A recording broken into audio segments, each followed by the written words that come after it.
নদী ভাঙতে ভাঙতে একে জমা জমি তামান শেষ হয়ে গেছে। এখন যে কিষান খারি খাবো তারও কোনো পথ নেই, এখন বাড়ি বাঁধিব তারও কোনো পথ নেই।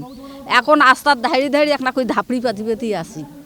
এখন আমরা এই পানিমন্ত্রী কয়েককে তার কাছে আমরা আসছি একটা উপযুক্ত আমরা একটা বাঁধ বাঁধিয়েছি। বাঁধ চাইলে আমার মতন বাড়ি করার মতন স্থানীয় হইবে, আবাদও হইবে, গরু ছাগল আলাফালা আমরা বের করি খাবার পাবো। নদী ভাঙ্গালো এবং আমাদের তিস্তায় অনেক ক্ষতিগ্রস্ত হয়েছি এবং সামনে আরও ক্ষতিগ্রস্ত বহু হবার আশঙ্কা দেখা যাচ্ছে।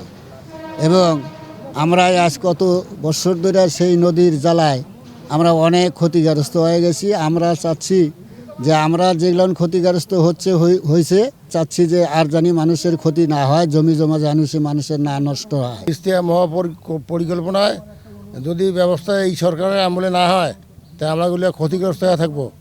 আমাদের বাড়ি ঘর দরজা জমি জায়গা আবাদি সবগুলো আমাদের বিলীন হয়ে যাচ্ছে।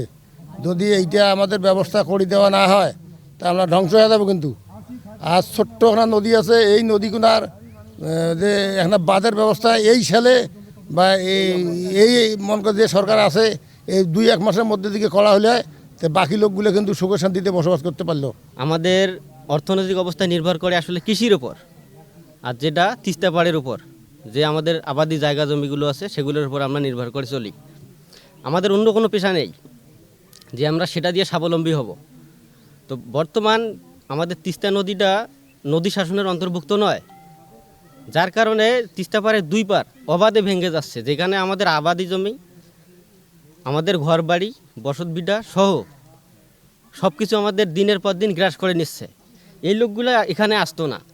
বর্তমান আমরা যে জায়গাটায় বসবাস করি সে জায়গাটায় তিস্তা নদী শাসন তো দূরে থাক, আমাদের কোনো প্রতিরক্ষার কোনো ব্যবস্থা নেই, যার কারণে নদী দিন দিন ভেঙে যাচ্ছে।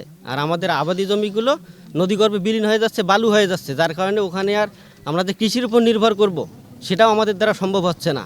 গত 24 বছর ধরে যেগুলো শুধু আমাদেরকে আশা দিয়ে আসছিল, আর আমরাও দেখছিলাম, দেখতে দেখতে আজ এতটুকু পর্যন্ত তাদের দেখা যাচ্ছে যে আমরা কোনো ফল পাইতেছি না। এই জন্য আমরা আজকে পানি উন্নয়ন বোর্ডে উদ্যোগ কর্মকর্তার কাছে আর কি আমরা একটা আবেদন জানাবো এবং করব।